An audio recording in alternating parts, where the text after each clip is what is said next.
Hello engineers, preparations कर रहे हैं हम। Welcome to the YouTube channel BTech math वाली मैडम।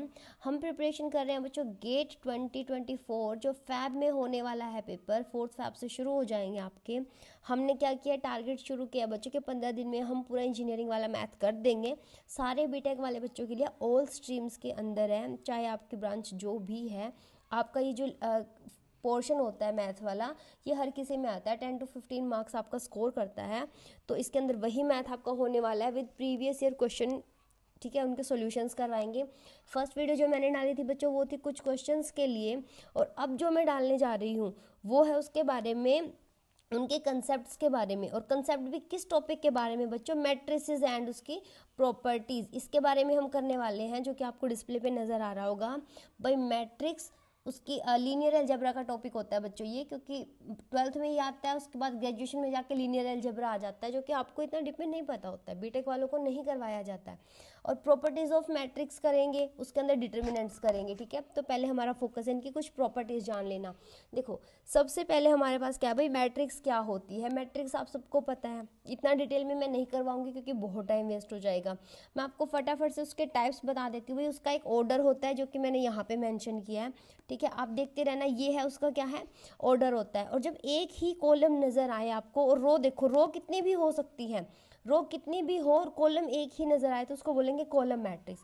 उसी तरह अगर हमारे पास रो एक है, कॉलम देखो जितने मर्जी हो, रो एक है तो वो क्या हो जाएगी, हमारी रो मैट्रिक्स हो जाएगी। ठीक है, उसको रो मैट्रिक्स बोलेंगे, कॉलम जितने मर्जी हो। अब स्क्वायर मैट्रिक्स पे आ जाते हैं, जब number of rows equals to number of column हो जाता है तो हम बोलते हैं कि वो हमारी स्क्वायर मैट्रिक्स है। जैसे कि यहाँ पर अगर 4x4 हो जाए, 2x2 ऑर्डर आ जाता है तो हम बोलते हैं कि वो हमारी स्क्वायर मैट्रिक्स है। जैसे कि लिखो 1x1 ऑर्डर की एक ही एलिमेंट आएगा, 2x2 ऑर्डर की में 4 एलिमेंट आएंगे। देखो ये ऑर्डर भी तो बताता है ना कि कितने एलिमेंट आते हैं, हमारे ऑर्डर से ही पता चलता है हमको। 3x3 वाले में 9 एलिमेंट आएंगे। ठीक है बच्चों, और वो ऐसी नजर आएगी, स्क्वायर माने स्क्वायर शेप में होगी। ठीक है, आई होप से आपको याद आ गया होगा कि हमने 12th में ऐसे पढ़ा था।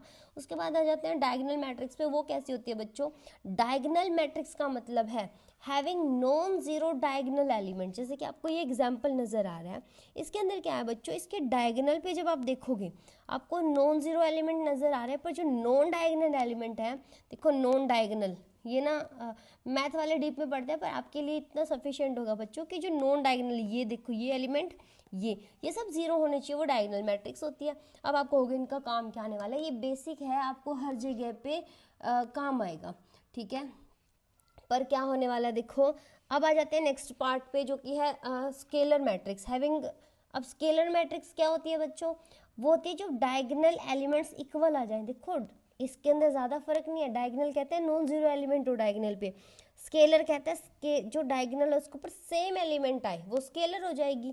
और अब इसी से आगे बढ़ो, देखो ध्यान से देखोगे आप, आइडेंटिटी में और स्केलर में आपको क्या फ़र्क नज़र आ रहा है, भैया पे 3 की जगह पे 1 हो गया है। तो जब भी यहाँ पर 1 नज़र आए डायगोनल के ऊपर, चाहे वो 2x2 ऑर्डर की हो बच्चों ऐसे, ठीक है, 1 हो गया तो ये 1x1 ऑर्डर की हो गई है।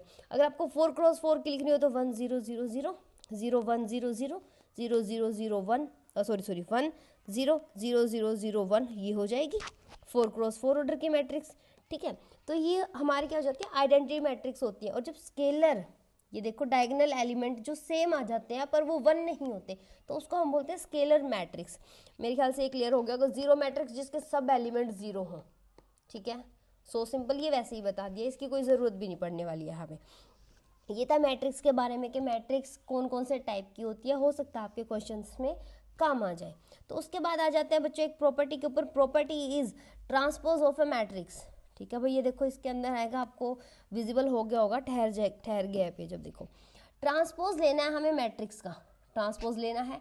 ट्रांसपोज क्या होता है, इसके अंदर हम क्या प्रॉपर्टी लगाते हैं, हम करते हैं इसके अंदर भाई रो को ना कॉलम में चेंज कर दो, या कोई ऐसे बोल दे भी कॉलम को रो में चेंज कर दो। कैसे, देखो ये मैंने कोई मैट्रिक्स मान ली, ठीक है, ये first row second row third row, first column second column, तो 3 रो है 2 कॉलम है, आ गया हमारे पास। अब क्या होना है बच्चों, अगर मैं इस रो को कॉलम, देखो मैंने इस रो को कॉलम बना दिया, इस वाली रो को ये कॉलम बना दिया और इस वाली रो को ये वाला कॉलम बना दिया। मैंने 3x2 जो था वो 2x3 बन चुका, बदल दिया ना रो को कॉलम में। तो अब हमें इससे पता चल गया भाई ट्रांसपोज कैसे लेना है, रो को कॉलम में चेंज कर दो, बहुत ईजी है, कर दोगे। अब इसकी प्रॉपर्टीज हैं भाई कुछ, देखो प्रॉपर्टीज इसलिए ज़रूरी है क्योंकि प्रॉपर्टी बेस आपके पास क्वेश्चन आते हैं। मैंने आपके प्रीवियस ईयर जो भी स्टडी करे हैं ताकि आपकी हेल्प हो सके, उसके अंदर प्रॉपर्टी बेस आपको क्वेश्चन दिए हुए 1 मार्क में, जो 1 मार्क में क्वेश्चन आता है वो प्रॉपर्टी बेस ज़्यादा देते हैं। देखो अगर किसी मैट्रिक्स का ट्रांसपोज लिया और उसका फिर से ट्रांसपोज लोगे तो वही मैट्रिक्स आ जाएगी, कोई डाउट नहीं है इसके अंदर। अगर स्केलर से मल्टीप्लाइड है वो मैट्रिक्स और आपने उसका ट्रांसपोज लेना, मान लो आपको ए का ट्रांसपोज दे दिया कुछ है और आपसे पूछे के ए का ट्रांसपोज क्या होगा, तो कुछ नहीं करना बच्चों, इस पूरी मैट्रिक्स को जो गिवन है उसको कैसे मल्टीप्लाई कर देना, आ जाएगा आपके पास। उसी तरह अगर सम में पूछे कि इसका ट्रांसपोज लो a प्लस बी का, तो क्या होगा, प्लस अलग हो जाएगा, a का ट्रांसपोज b का ट्रांसपोज। देखो लास्ट वीडियो में मैंने आपको एक क्वेश्चन बताया था जो कि आया हुआ था, वो ऐसे था, ये किसके इक्वल होता है, c inverse b inverse a inverse, ऐसे चलता है। उसी तरह मल्टीप्लिकेशन में ऐसे चलता है बच्चों, जबकि अब ये देखो समीशन में है, अगर हमें ऐसा करना होता चलो वो बाद में ही बताऊंगी, अभी नहीं बताते, उसके ऊपर आ जाएंगे तभी। अब देखो अगर हमने क्या करना है, ये करना है भाई ए बी का ट्रांसपोज लो, तो पीछे से चलना शुरू कर दो ऑपरेशन, क्योंकि ना मैट्रिक्स के अंदर भाई कॉम्यूटेटिव नहीं होता। जो प्रॉपर्टी होती है हमारी एक क्या, कॉम्यूटेटिवनेस की, ठीक है, कॉम्यूटेटिव, वो क्या होता है भाई A B not equal to B, ये होता है जैसे हम मैथमेटिक्स के अंदर करते हैं, अर्थमेटिक में 2x3 ये 6 आता है, ये दोनों सेम वैल्यू देते हैं, पर मैट्रिक्स में ऐसा नहीं होता है। इसकी वजह से हमें ये ऑपरेशन ऐसे लेके जाना पड़ता है कि पीछे वाला जो है वो पहले आएगा, पहले वाला बाद में आएगा। तो ये हर किसी में होगा, अगर आप ट्रांसपोज लेते हो तो भी आपको मिलेगा देखने को, आप इन्वर्स लेते हो तो भी आपको ये देखने मिलेगा, बी इन्वर्स ए इन्वर्स हो जाएगा, और ये चाहे कितनी हो, अब ज़रूरी नहीं है 2 में ही, अगर आपके पास ऐसा है ए बी सी डी, अब आपसे पूछा ट्रांसपोज, तो आप क्या कर दो, D transpose, C transpose, B transpose और ए ट्रांसपोज, ठीक है। अगर आपको दे दे ऐसे में, देखो अगर ये कंडीशन दे के आपको कहता है, क्वेश्चंस बच्चों आपके पेपरों में आए हुए हैं, तो यहाँ पे मैंने दे दिया ए बी इज कॉम्यूटेटिव, ठीक है। अब बहुत ज़्यादा टाइम लग जाएगा, मैं हर एक क्वेश्चन कैसे समझाऊँ, अगर ये कॉम्यूटेटिव दिया हुआ है तो आपके पास क्या हो जाएगा, देखो A B equal to B A हो जाएगा। अब हम इसका ट्रांसपोज लेंगे तो देखो क्या आएगा, ए बी का ट्रांसपोज हमने लेना था, बी ट्रांसपोज ए ट्रांसपोज आ गया, बी का ट्रांसपोज क्या हो जाएगा अब यहाँ पर, और ये चला गया, चलो जब मैं एग्जाम्पल करा दूंगी ना इसका, जब बता दूंगी आपको, जब ये कॉम्यूटेटिव दिया हुआ हो, A B equal to B A होता है, तब हम इसको क्या कर सकते हैं, ए बी का ट्रांसपोज है ना जो, वो ए बी लिख सकते हैं, ठीक है, तब हम लिख सकते हैं, अदरवाइज नहीं लिख सकते हैं, ओके। क्योंकि इसके पीछे एक ही रीज़न है, क्योंकि ये क्या होता है, कॉम्यूटेटिव नहीं होता है। ये इसकी कुछ प्रॉपर्टी थी, हो सकता है प्रॉपर्टी बेस आपको मिल जाए क्वेश्चन। अब देखो नेक्स्ट जो मैंने बताना है आपको, that is symmetric and skew symmetric matrix. अब ट्रांसपोज लेना आप सीख चुके हो, देखो ये हमने बता दिया अभी कैसे लेना है, आप समझ गए होगे। और कोई और एग्जांपल्स चाहिए तो बता देना भाई कमेंट्स में डाल के, कुछ और डिटेल में समझना चाहते हो तो समझा देंगे, अदरवाइज ना इतना ही करो बच्चा, क्योंकि क्विक रिवीजन हमें चाहिए, क्योंकि पेपर सर के ऊपर आ चुका है। और अगर हम मतलब मैं भी पहले से शुरू करती तो आपके लिए और डीप में कर देंगे, पर अभी के लिए इनमें जिसका फर्स्ट अटैम्प्ट है वो अभी तैयारी करे, पर फैब में जब आपका एग्जाम हो जाएगा उसके बाद डिटेल में करवा देना मैंने ये सिलेबस आपको, पर तब तक के लिए क्विक रिविजन ही आप करो। सिमेट्रिक एंड स्क्यू सिमेट्रिक में देखो क्या फ़र्क है बच्चों, अगर हम किसी मैट्रिक्स का ट्रांसपोज लें और वही मैट्रिक्स फिर से आ जाए, देखो मैंने ए मैट्रिक्स का ट्रांसपोज लिया और ए ही आ गई ना फिर से, तो उसको बोलेंगे सिमेट्रिक मैट्रिक्स, ठीक है। सेकंड कहता है अगर ट्रांसपोज लो और उसका नेगेटिव आ जाए, आ सकता है भाई कुछ भी आ सकता है, तो उसको बोलेंगे स्क्यू सिमेट्रिक मैट्रिक्स। अब क्या आप पेपर में ट्रांसपोज लेने बैठोगे अगर आपसे पूछ लिया, नहीं ना, क्योंकि टाइम लग जाएगा।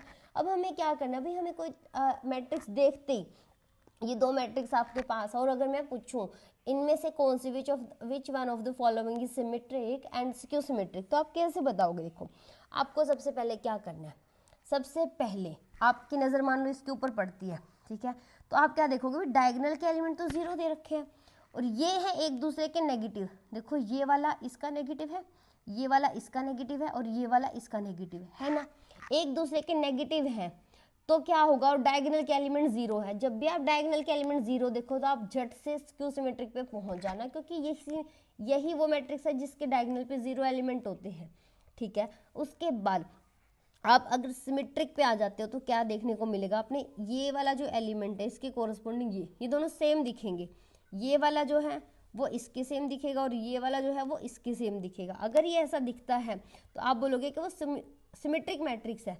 और सिक्योर के लिए आपने क्या देखना है कि ये आपका जीरो है और ये एक दूसरे के नेगेटिव है। ठीक है, आई होप से क्लियर हो गया होगा आप सभी को कि कौन सी सिमेट्रिक होती है और कौन सी स्क्यू सिमेट्रिक होती है। तो इनके बेसिस पे अगर आ जाता है, पूछ ले आपसे कि कौन, मैंने मानो 4 ऑप्शन दिए, चारों में मैट्रिसेस डाल दिया और पूछा जाता है कौन सी स्क्यू सिमेट्रिक है, मान लो उसमें से 2 मैट्रिक्स स्क्यू सिमेट्रिक दिया, 2 सिमेट्रिक है, तो आपको वो टिक करने आने चाहिए, आपको पता होना चाहिए, आप आइडेंटिफाई कर पाओ कि कौन से वाला जो मैट्रिक्स है वो स्क्यू सिमेट्रिक है सिमेट्रिक है। क्योंकि इतना टफ पेपर नहीं बना है बच्चों आप लोगों का, हर ब्रांच का बच्चा इसे देखे, क्योंकि जो मैंने आपके पेपर्स देखे हैं ना उनमें इजी कंसेप्ट बेस्ड क्वेश्चन डाले हैं, कैलकुलेशन बेस्ड नहीं। कैलकुलेशन बहुत कम है आपके पेपरों में, चलो मतलब मैथ के पोर्शन में स्पेशली। अब हमारी बात आ जाती है अभी डिटर्मिनेंट कैसे निकाले, और डिटर्मिनेंट को रिप्रेजेंट ऐसे करते हैं जैसे मैट्रिक्स है इसको ऐसे रिप्रेजेंट करते हैं, सॉरी, तो डिटर्मिनेंट को ऐसे रिप्रेजेंट करते हैं, ये 2 लाइनें बना देते हैं वर्टिकल लाइंस। ठीक है, अब हमें निकालना है, अब मेरे पास ये क्या है, देखो 2 + 2 ऑर्डर की मैट्रिक्स है और मुझे इसका क्या निकालना है, डिटर्मिनेंट। तो आपको क्या करना है बच्चों, आपको सिंपली पहला एलिमेंट लेना है, इसके साथ मल्टीप्लाई करा, ये लिख दिया,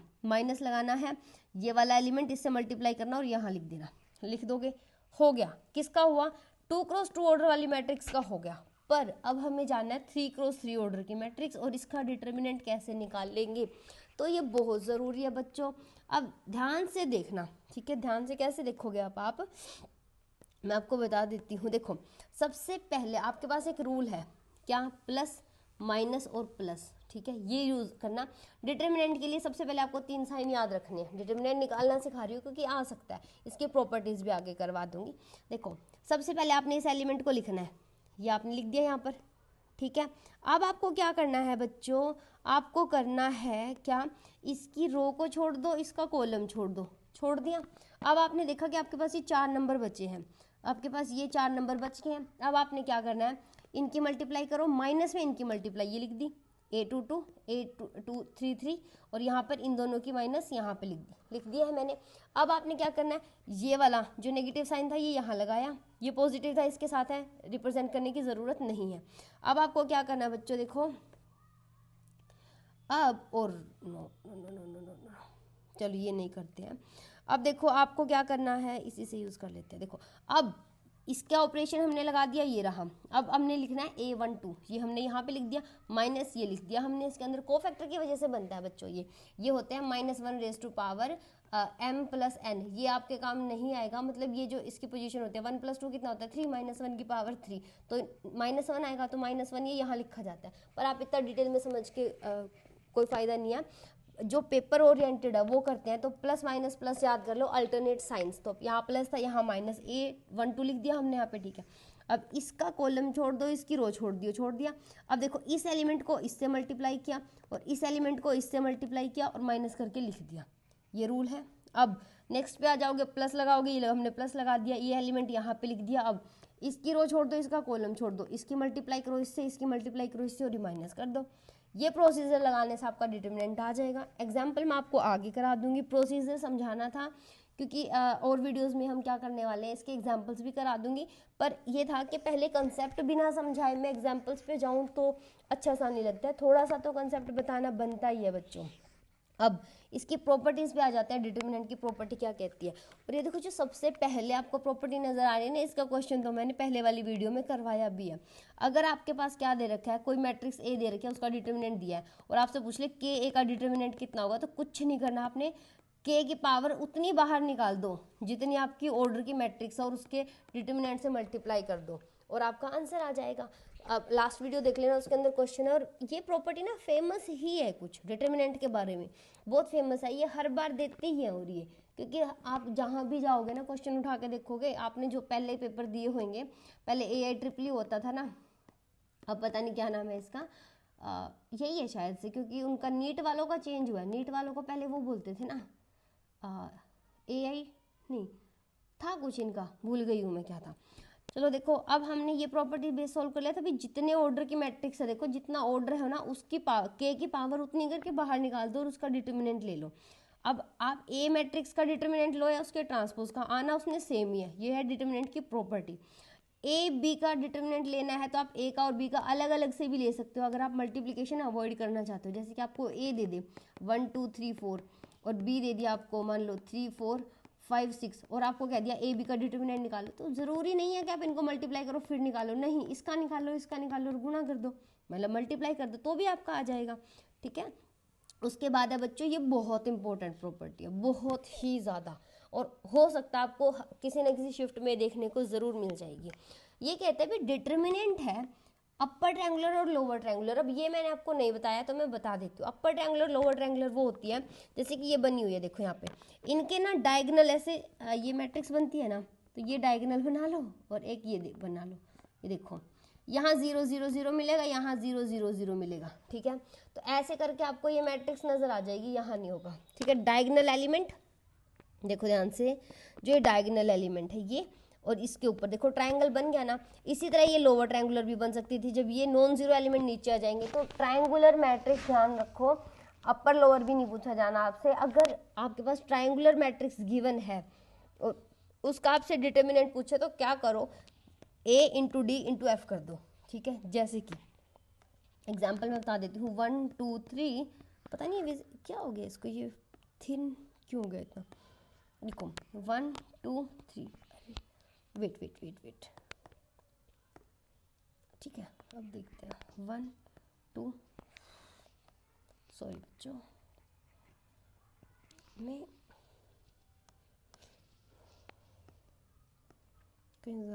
देखो 1 2 3 0 5 1 0 0 9। ठीक है, ये मैट्रिक्स और इसका आपसे पूछा गया डिटर्मिनेंट, तो आपने क्या करना है भाई 1 इंटू 5 इंटू 9 कर दो, तो 45 इज योर डिटर्मिनेंट। आपको ये जो पूरा प्रोसीजर हमने यहाँ लगाया ये लगाने की ज़रूरत नहीं पड़ेगी, क्योंकि ये क्या है ट्रिक, इसीलिए तो होती हैं ये प्रॉपर्टीज और ट्रिक्स कि हमें पूरा ना सॉल्व करना पड़े और कम टाइम में भी आंसर मिल सके। ये भी क्वेश्चन बच्चों देखो मैंने करवाया था लास्ट वीडियो में भी, a की पावर n है उसका डिटर्मिनेंट लेना है, तो आप डिटर्मिनेंट की पावर n भी कर सकते हो, ये दोनों भी इक्वल होंगे। और ये प्रॉपर्टी ना किसी क्वेश्चन में यूज होती है बच्चों, इस पे तो डायरेक्ट क्वेश्चन मिलेगा आपको, ये जो क्वेश्चन है इस प्रॉपर्टी पे डायरेक्ट क्वेश्चन मिलेगा, इस पे ये वाली प्रॉपर्टी और ये वाली। ठीक है, ये वाली भी तो कम यूज होती है, ये दोनों प्रॉपर्टी तो रेलेवेंट करके इन प्रॉपर्टी का यूज करके हमें आंसर निकालना होता है। उसके बाद देखो बच्चों एक लास्ट प्रॉपर्टी है, अगर किसी भी डिटर्मिनेंट की 2 रो या 2 कॉलम सेम आ जाते हैं तो डिटर्मिनेंट की वैल्यू हो जाती है 0। जैसे कि अगर मैं आपको क्वेश्चन दे देती हूँ, ये देखो अगर मैं आप ये दे देती हूँ 1 2 3, यहाँ पर भी 2 4 और 6 1 3 5, देखो अब आप देखोगे ना ध्यान से तो आपको सेकंड वाला ना पहले वाले का 2 टाइम्स लग रहा है, 2 टाइम्स लग रहा है, तो आप क्या करोगे, हम ना प्रॉपर्टीज को मल्टीप्लाई और डिवाइड कर सकते हैं, तो मैं या तो C1 को क्या कर लूँ, C1 को 2 से मल्टीप्लाई कर लूँगी, तो क्या हो जाएगा 2 4 6 और 2 4 6 और 1 3 5।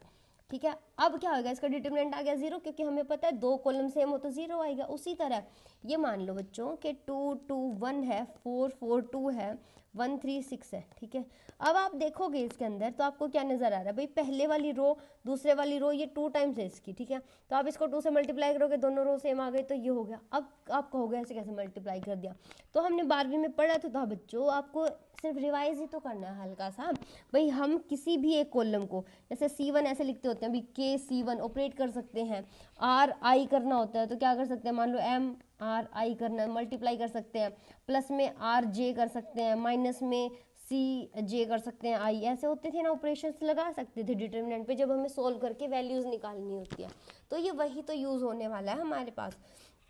ठीक है, आई होप क्लियर हो गया होगा। देखो ये प्रॉपर्टीज हैं, इनको याद कर लेना, रिवाइज कर लेना थोड़ा सा और आपके काम आ जाएंगी ये। ठीक है, और आप क्या करेंगे नेक्स्ट वीडियो में मिलेंगे इसी के आगे और डिटेल्स। और अगर आपको और भी ज़्यादा डिटेल में पढ़ना है बच्चों तो भाई कमेंट्स करके बताना पड़ेगा।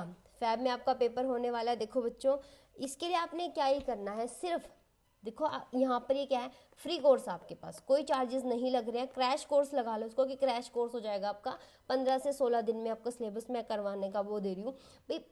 15 दिन में ना मैंने 5 चैप्टर आपको ऐसे करा देने हैं कि आपको क्वेश्चन नजर आएंगे। ठीक है, तो उसके लिए आपको सिर्फ क्या करना है, एक लाइक, एक सब्सक्राइब, यही आपकी पेमेंट होगी, ठीक है, यही मेरी गुरु दक्षिणा होगी। Thank you so much engineers, फिर मिलते हैं नेक्स्ट वीडियो में। Thank you so much.